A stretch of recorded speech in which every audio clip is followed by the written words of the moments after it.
In other words, this is the face of real Taliban, a government dominated by fundamentalist values and draconian rules and inhumane punishments. The new Taliban cabinet has 17 ministers who are sanctioned by the United Nations. 17 UN-sanctioned men who now control the future of Afghanistan.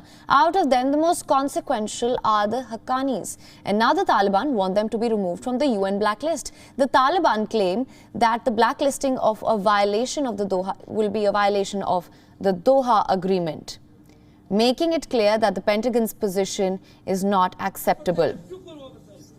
Since the Taliban's takeover of Kabul, the Haqqani network has been making headlines. It is a part of the Taliban and one of its most feared wings. The founder of this network was Jalaluddin Haqqani. In the 1980s, it was a prized asset of the CIA, the first to raise arms against the Soviets. Soon after the Haqqani network pledged allegiance to the Taliban, it has been blamed for many deadly terror attacks in Afghanistan and is the United Nations designated terror group.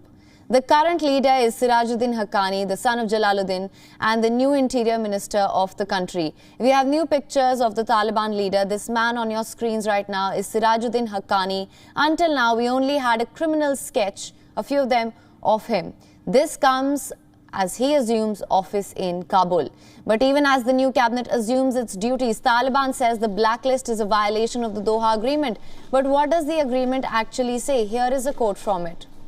With the start of the intra-Afghan negotiations, the United States will initiate an administrative review of current U.S. sanctions and rewards list against members of the Islamic Emirate of Afghanistan, which is not recognized by the U.S. as a state and is known as the Taliban, with the goal of removing these sanctions by August 27, 2020. The agreement does not mention any individuals. More importantly, it highlights the intra-Afghan negotiations.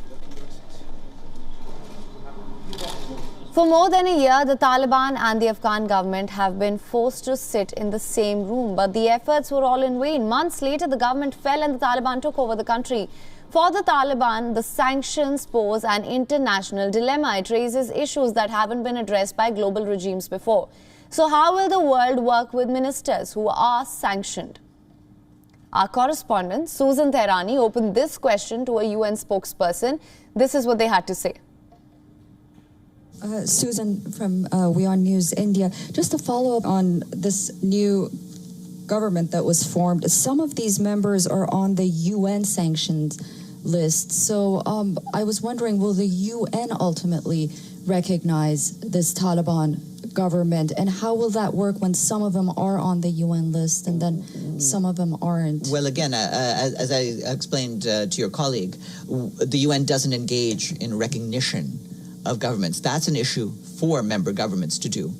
Regarding the sanctions list, as you know, under Resolution 1267, there is a sanctions list, and it's up to the members of the Security Council and the relevant 1267 Sanctions Committee to see whether names are added or omitted or dropped from those lists. The list has changed over the years and names have been dropped, but that has to follow a procedure in the Security Council itself. The United Nations says that the members will decide on the future of sanctions. The future of the sanctions can be decided by the UN Security Council. And the Taliban has only one sure shot ally there, that is China. This has come as a huge question for America. The United States have maintained that recognizing the Taliban government will be based on their actions. This is the same regime that the United States have fought for years. They have sanctioned them. They have waged a war on terror and now face a question about how they will engage with them in the future. WION is now available in your country. Download the app now. Get all the news on the move.